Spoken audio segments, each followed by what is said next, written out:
Good afternoon, everyone, and welcome back to another Supercoach Insider podcast.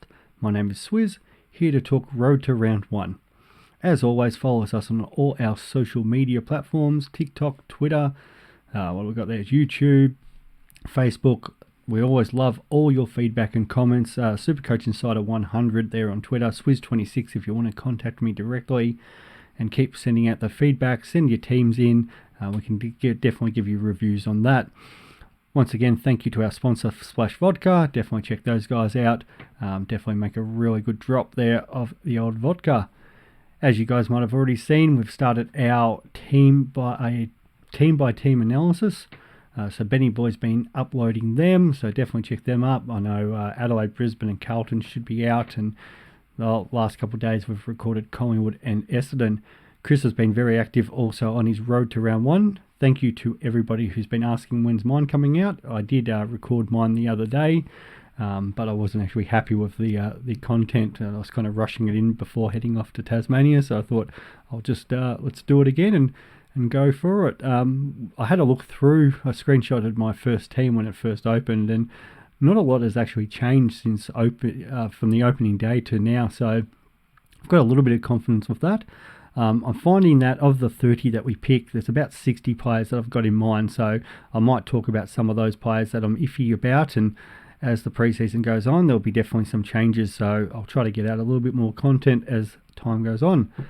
Also, congratulations to Chris on the birth of his first child.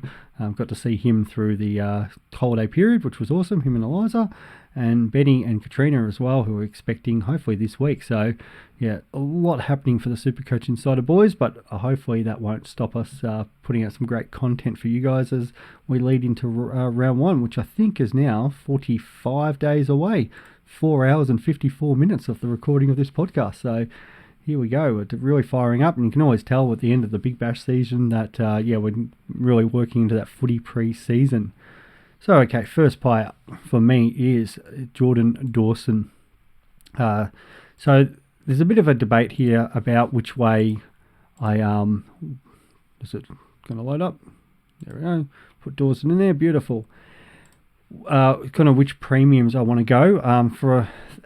For the start, when it opened, and I've talked about this a couple of times on the pods with Benny and Chris, I've been looking at sort of the two primos and then that 500 person range. But at the moment, I've just kind of done a bit of an alteration. I've gone down to that one premio, and it's come down between Dawson, Stewart, and Doherty for me. And I seem to flip on this probably every day. Every time I get in the Supercoach app, I go one way or the other. I really want all three, and in a perfect world, I'd like to start all three of them. But for Dawson, he had the new club last season. His role isn't changing. Averaged 99 for the first 7 before obviously going, getting settled, and then he went 114 after that. Great durability, doesn't miss games. And then it just comes down to, do I like Stewart with his halfback intercepting role? Plays really well at the G, but doesn't have those early Geelong games. Has the biggest standard deviation where Stewart can obviously go really high, but then he does drop in the odd low score. And then Doherty, meant to be playing through the midfield early on, but how many games does that last? And then is he going to score as well as this if he had his half-back role? So there's some questions there. It does probably make me excited when I heard that midfield role, but now it looks like Walsh and Hewitt are going to be back sooner rather than later. So, yeah, that's I do flip between the three, but I think even if I have one, it's going to be Dawson. It's more the question if I have two, and then where do I go between Stewart and Doherty? I know Sinclair and Sicily are there. Sicily burnt me last year by not having him, and I really probably should consider him more because he's going to see a lot of ball back down that Hawthorn defence. Just always worries me about his capacity to miss games through suspension and then playing forward. And Sinclair with the new coach situation with Ross Lyon, I'm not as strong until I sort of see how they play. But yeah, so Dawson's locked in there at D1 for now. Player number 2 is Harry Himmelberg. Let's scroll down here, and this is where the debate comes between those guys. So I've had a look at Brayshaw at $550, a little bit more expensive than that. Nick Dacos, we talked at length on the Collingwood podcast, and definitely somebody I'm considering.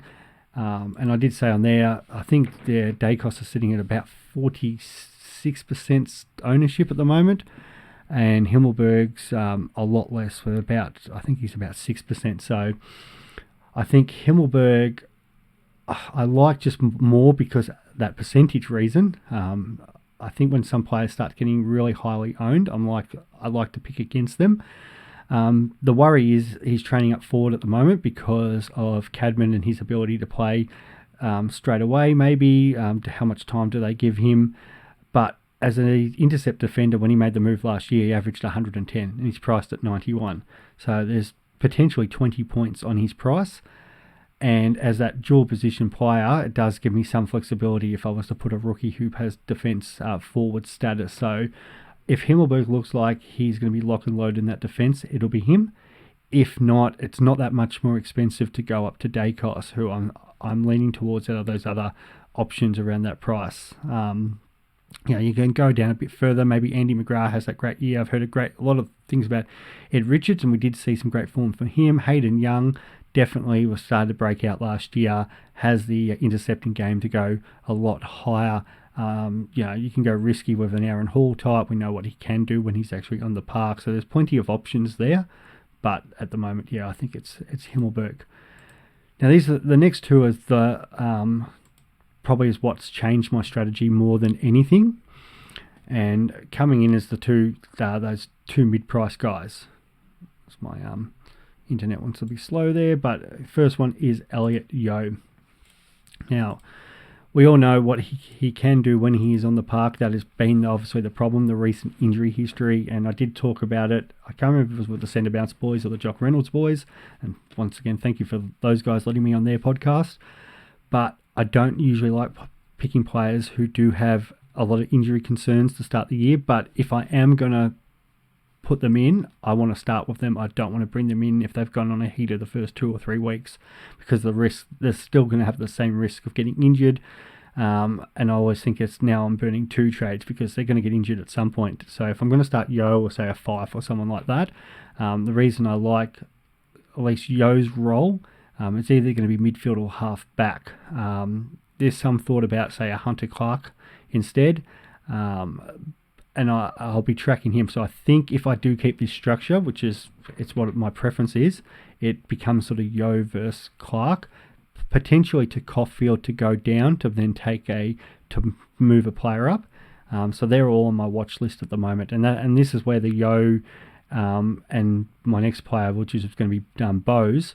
The decision is going, okay, do I want maybe Bose goes completely down and Yo goes up, and I find that extra cash to get to Stewart or Doherty? Or is it just Yo to Clark or Caulfield, and maybe Caulfield helps me bump up one of those players? So, as I said, there's that sort of squad at 60. I like Yo more at the moment because I know what he can score and I know the role. And as I said, the next player, obviously, there is Jack Bowes. So making the transition from Gold Coast to Geelong. Obviously, the Cats got a very healthy, pick 7, which became pick 8 from the Suns for taking on Bowes. But this the Cats took on all of Bowes' salary, and they've done that for a reason. High draft pick. We know he's got a lot of talent coming off that half back. They've been trialling him in various roles, and he's even seen some midfield time during the preseason. So, the Cats obviously aging list. You look at Guthrie, Duncan, Dangerfield, and then obviously Selwood, who's just retired. So they're looking at putting guys in there that can replace them. And is it that's still going to be Bowes or other guys that they've got on the list getting their opportunities, including new young Clark? Or do they go, Bowes comes off that half-back line, but I definitely see him got a role there, and he'll be in that starting 22. So at the moment, he's there. Again, if for whatever reason things change or it becomes a role that I really don't like, it's easy to go down to, say, a Caulfield or even maybe a rookie that's presented themselves. And I always say this, it's easy to be on the more expensive player and go down than it is trying to find the cash to go up.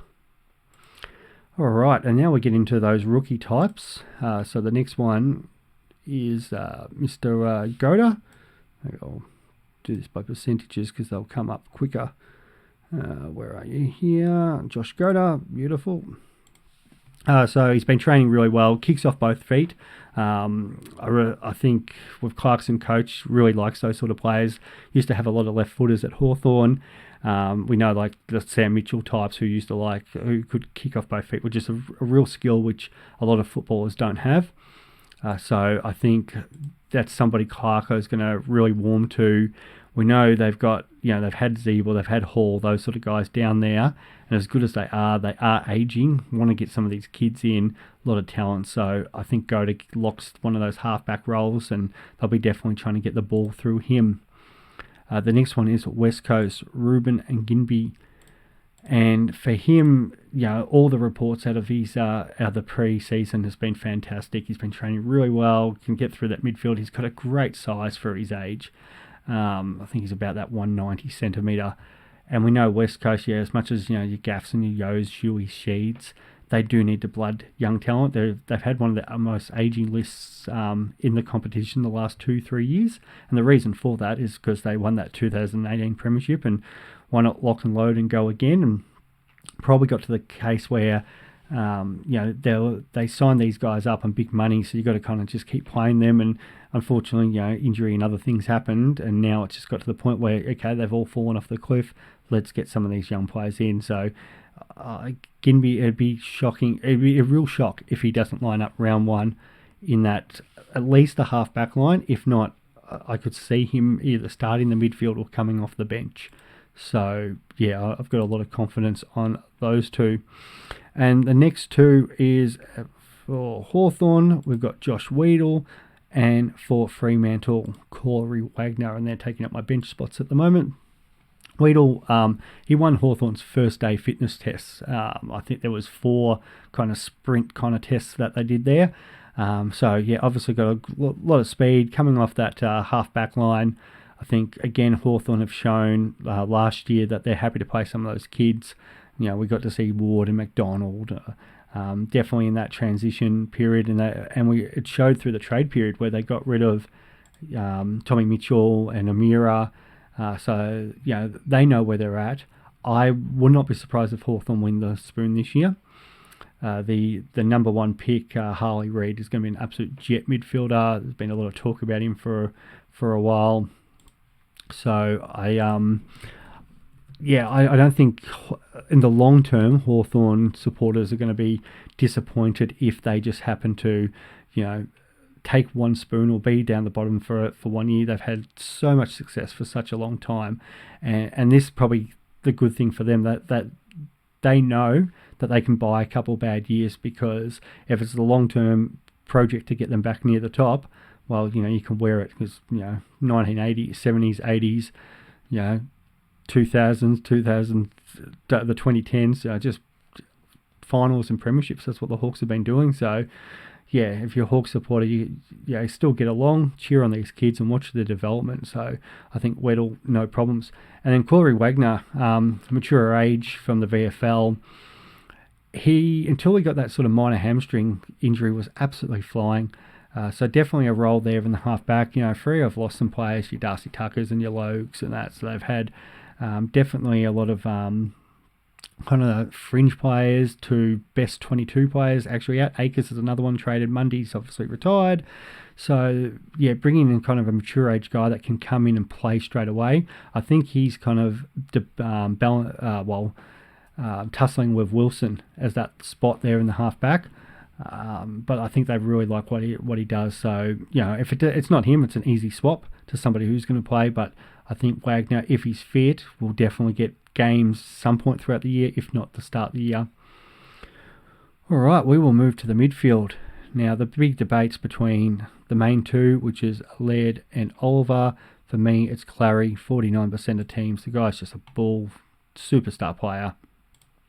Captain option every week, set and forget there for me. So I don't think we need to say too much about Clary and about what he brings to the team. The next two, and we can talk about these together because they're actually from the same team. I know a lot of people have been talking more you got your Neils and your Mullers, which I think I would like to see either one of them in my side. I definitely am considering those two. Took looks in absolutely ripper ripper shape. He always does, but yeah, absolute ripping shape. And Neil's sort of like the forgotten player this year, with Dunkley coming in, and I think maybe just that little bit of extra age, and people saw what happens when he gets tagged later in the year, but we know how well he can start. So there's definitely considerations about those two, and even Callum Mills, who I think gets left out of these conversations. And that's nothing against Laird either, but maybe it's just a little bit of that price tag and thinking how much can I go. But the two I really like is Bont and McRae, and it comes down to no Dunkley. When Dunkley wasn't playing in that midfield, and Bont and McRae both went in there, I think we know what McRae's averaged over those. Even himself, he's been like the number one scorer before. He's a 10-point game better player when Dunks isn't there. I think Bont can be even up to something like 15 points better when Dunks isn't there. You would expect the starting midfield to be Bont, McRae, Libba. I think looking at some of their pre-season stuff, Caleb Daniels spent a little bit of time in there. So's Toby McLean. But yeah, the starting three is going to be them. I think Treloar's going to be pushed more up forward as that half forward kind of guy who then will run through the midfield. Naturally, with every team, you've got your starting three centre bounce midfielders, sort of your wings or your half forward pushes around the ball. And then you have your interchange bench where, those guys will come on. The one thing we don't want to see is Bont playing forward or McRae playing wing. They've brought in, the Bulldogs have lost Lockie Hunter, but they've brought in young Oscar Baker, who looks like he's going to play a bit of wing time. They do have some options there. Well, obviously Bailey Smith. It looks like Daniel's getting up a bit around the ball because they've got some good half-back options. So, I think McRae still plays midfield, and then Bont with their forward line set up now, the Doggies, with all their tall forwards, and even to the point where they're looking at playing Josh Bruce or even Sam Darcy down back just to fit all these guys in. There's just no reason for Bont to play forward. So I'm happy to take the two Bulldogs players. Those two haven't left my side. Big fans of it. And I think Bont's the number one player this year. Finally in that midfield, if they're going to win the flag, which I thought they were a big chance of doing it last year, they need Bont playing midfield every week, and he could seriously win the Brownlow if they do that. So, yeah, that's where I'm at the moment. All right, moving on, and then this one's a little bit of surprise and for some, and yeah, there's a bit of a debate here, and I actually can't find him if I scroll that way. So let's go to 2022 points, and that is Patrick Cripps. Now, this is where you start looking at your Brayshaws. I know I've heard a little bit talk of Josh Kelly. Jack Steele is somebody who's definitely looked in my side. But I like the fact that I've got Cripps in there. I think it was a little bit just because last year we got him at a discount. So more people obviously leaning to him last year. But nothing. We all saw how good he was. Everybody wanted him in the team last year. He's a lone hand to start the season as well with Walsh and Hewitt out. Absolute beast. Yes, he won the Brownlow, and usually players can't go from the Brownlow to doing it again. But some of those scores that he put up, and somebody who had him, watched him get injured at quarter time on, was it 29, 32, something like that, and then miss 1 week and then come out and absolutely destroy the next 2 weeks after that. Just super player. So, 38 at quarter time he had against that Suns game, but he started the year last year. He had a 132, 162 and 119, but then he comes back from injury and scores 139, 138 and 151.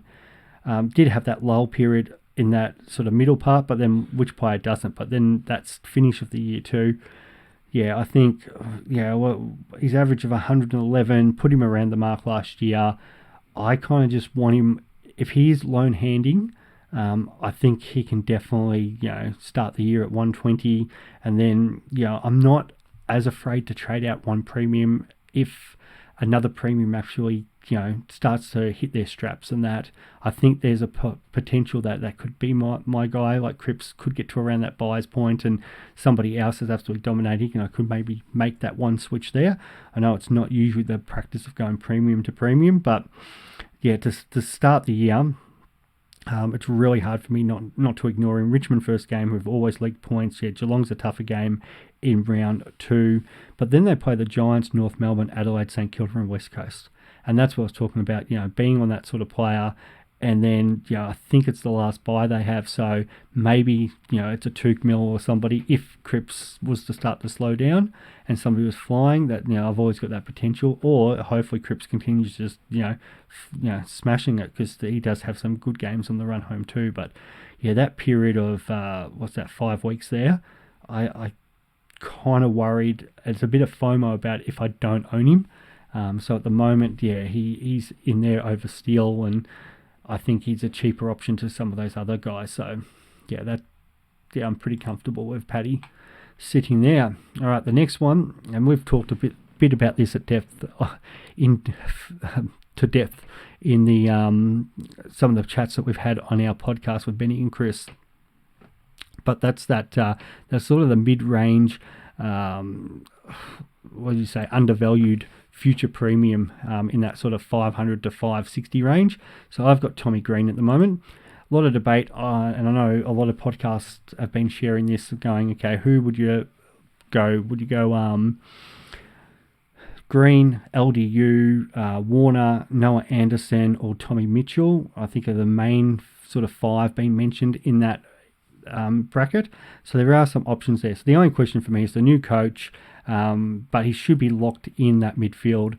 No Taranto, no Hopper, contested beast. So I like him better than LDU, because I don't think Clarko plays that. We talked about Hawthorn, and in their best years, outside of the year they had Tommy Mitchell dominating, but when it was Mitchell and Hodge and that, these guys were never top number 1, 2, 3 players. I think they were more fringe, maybe top 10, but it's just kind of, they get a bit more of a spread. And I think with all the midfielders that North Melbourne have, I don't think he's going to try to get LDU to be a 40 possession game. It's sort of, you can run both ways and do more team things. I think LDU can still go maybe 105, 110, but I think Green's got the bigger upside there, because just the way the Giants always seem to play.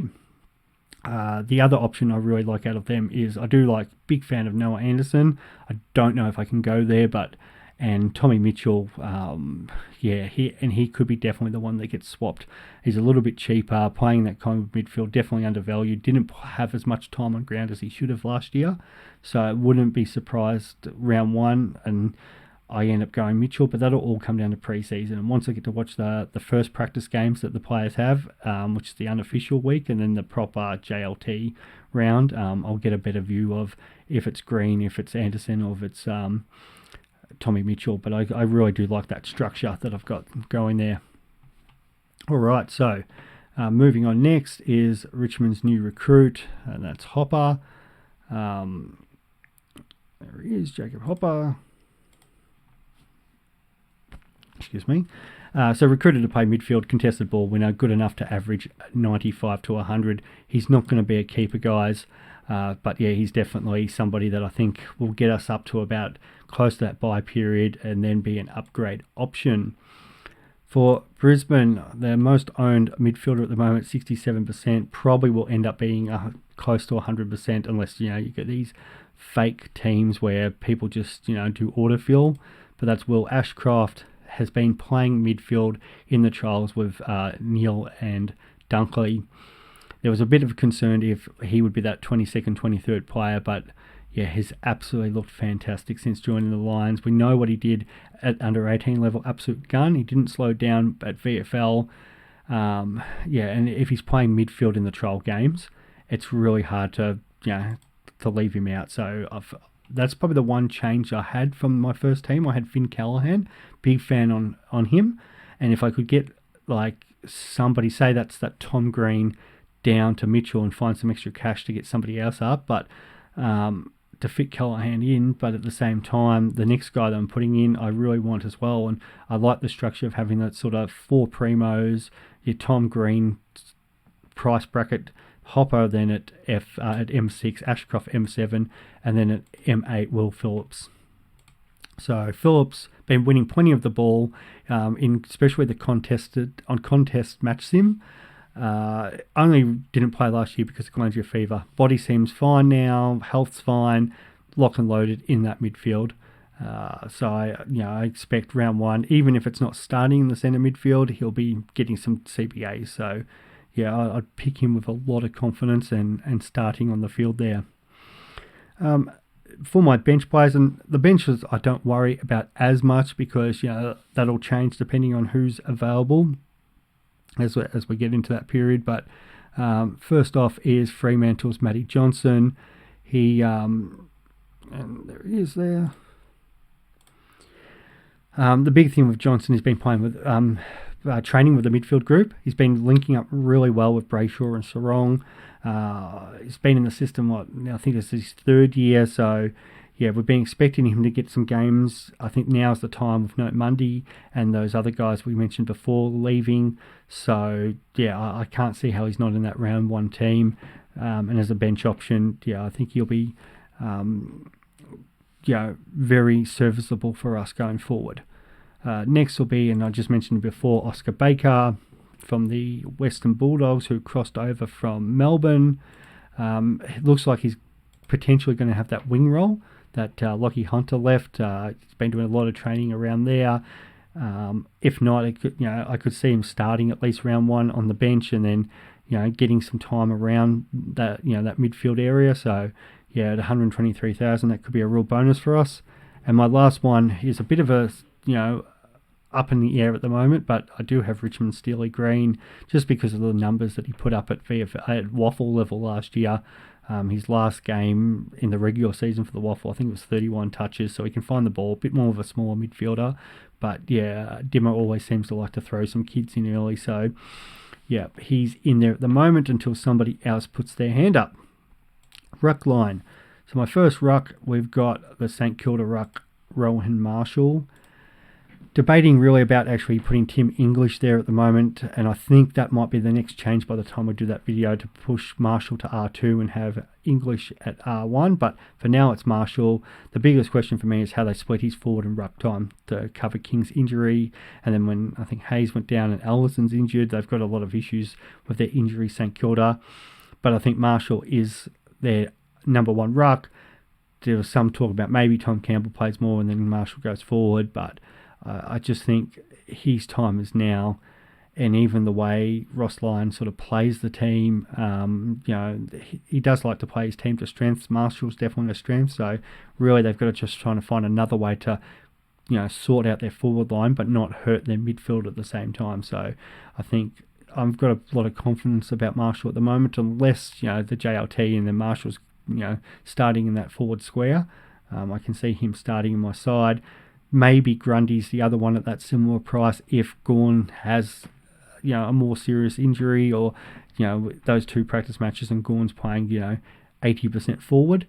So it's an easy kind of swap there for price. I know a few people are talking about Lycett, and depending on the fit he's in, and maybe just sort of that underprice where you can save money.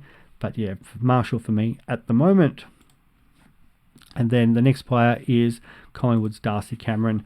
And we've talked about him at length. Averaged 85 last year, but 97 once he became the ruck that replaced Grundy.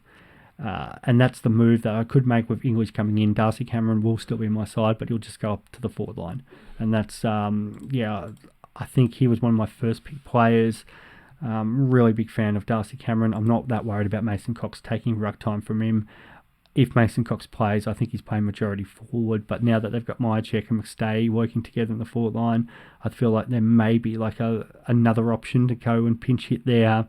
It might be a Beg or something else that they'll get creative with. So I'm not worried about Cameron losing too many ruck minutes. And the last one, I've had Samson Ryan most of the time, just for money reasons. I've got Nicholas Madden there from the GWS. So I think Samson Ryan's more likely to get games throughout the year, especially if Rewalt or Lynch were to get injured. But at 204 centimetres, 112 Ks, they're the size for Madden. You never know, like that. With Bruce and Briggs and Flynn, they've got plenty of options, but they do have some issues with that forward line this year at the moment. The Giants, especially if Cadman isn't ready to go, and they don't want to move him at Himmelberg, so potentially there could be an opportunity for a Madden to get in there, and maybe they play, say, a Briggs or Flynn up forward. It's one that we're really watching closely until they we get those practice matches. And finally, the forward line. The player that should be in 100% of teams, and he's only in 64%, and I have no idea why, is Josh Dunkley. He has gone to the midfield. He's gone to the lines for a reason. Play pure midfield. He'll be the number 2 midfielder there. Just an absolute lock. Like a couple of his best years, he's been close to the 120 mark. I've said before, if it's a Supercoach draft with no captains on, he's the number 1 pick. You take him with your first pick. And even if captain's on, maybe pick 3, 4. I think he's minimum 15 points better than the next mid forward, if not more. So yeah, it just should be in there. There's no questions about that at all. And I've spent enough time talking about that. Number 2 for me is Stephen Coniglio. This is the one that I'm really debating mostly about. We know Taranto and Hopper have left, so that's where I'm sort of thinking it's, Kelly, we've got Tommy Green in there. Who else is going to play midfield? Finn Callahan, maybe one of the other young fellas. Or you could see maybe like a Lockie Ash, but Coniglio's got that, the proven ability. When he was captain in there, they had him in there to lead the troops. He's an absolute gun. Gets forward, kicks goals at 550. I don't know how much meat on the bone there is, but being a top 6 forward, yeah, definitely. And I don't think he's going to get dropped too much lower to then pick him up throughout the season. The only debate for me there becomes, okay, if I bring English out in, somebody's got to go out, and Coniglio's the obvious one, so it'd be Coniglio out, Darcy Cameron forward, and then English in. Or potentially it was that extra defender. So if I was like moving Yo, for example, or Bose out, I could use that money from Coniglio and put them forward and then bring in a Ben King or somebody like that I don't have in my forward line. And that's as I keep saying, that sort of squad of 60 players that I've sort of got, and that probably includes like 10 rookies. So realistically, it's probably a 20 player. So it's, in most positions, there's one other player I'm tossing up about, but Coniglio's just got that proven scoring history, and I think it looks more comfortable in my forward line. A question that we'll get when we or answer when we talk about the next player, which is Timmy Taranto, and it's how deep should you go with premiums in the forward line? I've been asked this of quite a bit so far. So I really like Taranto, naturally because he's moved from GWS to Richmond, recruited to play midfield. Yes, he can go up forward. Probably will do some swapping there with Dusty, but can't see how he doesn't go that sort of 100, 105 mark, and I think that's good enough to be top 6. And the big thing is, it's always been about his kicking. That's not as big of an issue at Richmond because they kind of do just force the ball forward, let the smalls get on, crumbing the ball and getting on there. So I think some of those missed kicks where at GWS it didn't work out for him, it'll actually suit him more for Richmond's game plan. Now the question there, Dunkley, Coniglio, Taranto, is that too much because some of these midfielders will get DPP? I think there's a potential that you might need to leave 1 or 2 spots. Like, you're not going to go 4 or 5 premiums and that, because you're going to get a couple of these guys who get a bit cheaper. And you'd probably expect maybe at some point Gawn might drop to, say, 500k and get forward status. So there's probably one that I'm comfortable enough to say will get forward status. I don't think we can get blessed like we were last year with all these midfielders becoming forwards and then having the ability to average more 100 above. Luke Parker probably could be another player that could do it again, so I definitely want 2 spots there open, and then I want at least one of those spots open for somebody who's going to maybe fall in price, or in case somebody absolutely goes ham like a Rosie or a Butters that I might need to get in. So yeah, I think 3's the max. No problems if you want to play 2. I think you probably need Dunkley and then one of Coniglio, Taranto, maybe Rosie.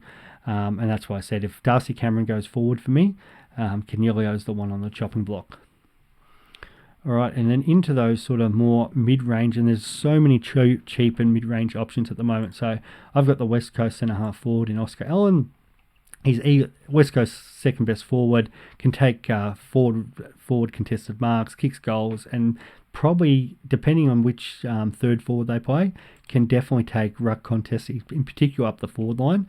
And we've seen sort of Hawkins with that, take it out of the mark and take snaps and that. So I really like forwards who take those boundary throw-ins. he's playing 22 games. If he's fit, it's as simple as that. If he's going to be named every week. Not worried about any sub issues there compared to some of these other players. So I'm happy to pay a little bit more money to have Oscar Allen. He's not going to have the elite scoring that a lot of the other I guess say you're like your Ashcrofts or your Phillips or people who are around that sort of 200 price range. That's definitely not going to happen. But as a player who can bob up and kick his 2 or 3 goals, take a couple contested marks. And the thing I really like about it, they start with North Melbourne and GWS. So, they do have Freo, Melbourne, Geelong after that, which is going to be quite tough. But there is potential for Allen, maybe gets 2, 3, 4 goals. He might be able to put up a couple sort of 80 games to start off with. And then all of a sudden, we're talking about a player who can definitely... move us in the right direction of cash generation, and even against a couple of those stronger teams, hopefully he can still get on the end of a couple. He's had some mixed scoring, I would say scoring ranges, and over the time and that, naturally as a key forward, you're always going to put in some low scores. So last year didn't play at all, but the previous year, there was definitely signs there once he started, have West Coast, feeding him the ball and have some confidence in his body. There's games where he's put up 30s, but he's got that ability. He's got that 127.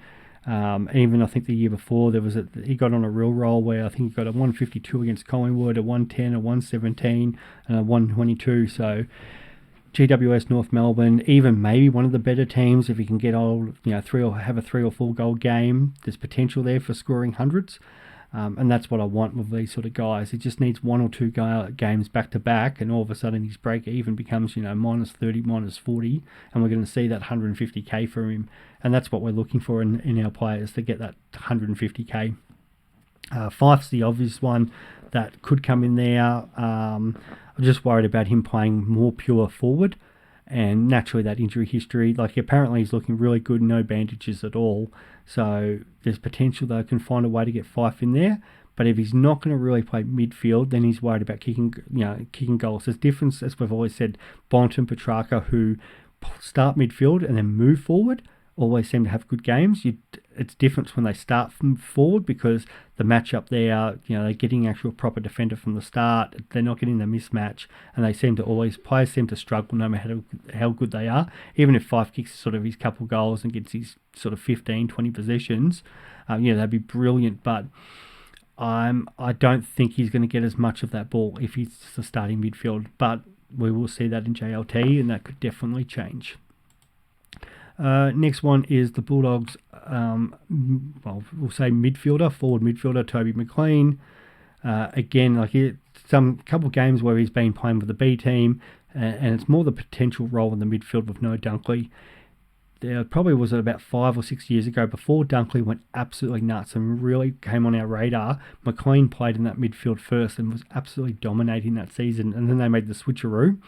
McLean's sort of been a forgotten man for a little while, but he had that finals game last year and just showed us what he can do. So if they look at him as the bench option that comes on the midfield and rolls in for a third of that of each quarter, and then maybe plays half forward for the rest of the time, or even maybe gets that wing role ahead of Oscar Baker, I definitely at his price, he's somebody to really look at. So I think he should be highly owned, unless round one, and for whatever reason he wasn't named in the side. But if he's named round one, some of these percentages, it's always hard to get a read on, because as we say, autofills and other people who probably just put their team together quickly. But another one I wouldn't be surprised that should be one of the most owned forwards. All right, so now we've got, now I always think it's Sardis from the Gold Coast Suns. I just talked about sort of Ben King. I wouldn't mind him in there again, because I think he can kick some bags. But at the moment, James Sardis, everybody knows my pronunciations of names are absolutely awful, but we'll keep butchering that. His VFL numbers at the end of the year were huge, so I think that's the real appeal there. Might have had 6 tons in a row for AFL fantasy, so he can really find the ball. He's not going to get that great role there at Gold Coast, but yeah, they always have some good list changes. I think he's good enough to be in the starting 22. And if he is, no problems with him finding the ball. So hopefully, gets a little bit of midfield time, and he could be a starting on the field sort of rookie. But for now, he can sit there for me at M6, and then I can make the change depending if somebody else comes up. All right, and my last 2 bench spots, I've got Joe Richards from the Collingwood Footy Club and Josh Sin. So I've had Finlay McRae most of the time, but seems again like a little bit out of favour, and then injuries and everything. And Richards has really just taken the ball by the horns. Mature age player from Wangaratta. He's about 23 years old, small forward, and he's just doing everything right this pre-season. So it would not surprise if he gets rewarded with a round 1 berth. And Josh Singh, bit of an injury concern, but with Amont gone, definitely has a wing role available for him. So if he can get over his injuries, I definitely think he plays. If not early, he'll be a trade-in option for us. Again, another highly touted junior. So that's what I'm thinking at the moment, and we'll kind of check back in a week's or so time as more sort of their intra-cob games get played and their match sims and that, and as more information comes out. And there'll be, as I said, a couple of changes potentially there. But we'll just kind of see how it develops. But it's funny that so far, like a month in, and I would say a lot of the sort of structure that I've had has kept very similar outside of, I'd say probably the one thing that's probably changed is that third forward with Canelio coming in. I think at the start, I had sort of Stewart up in that back line, and then I had that extra rookie forward. So outside of that, I'm pretty comfortable with my team. Definitely leave me a comment and tell me how your teams are going, and I'm happy to kind of review them and we can see just have that conversation about what everybody's thinking out there. Hopefully you enjoyed that, and we'll talk soon. Bye.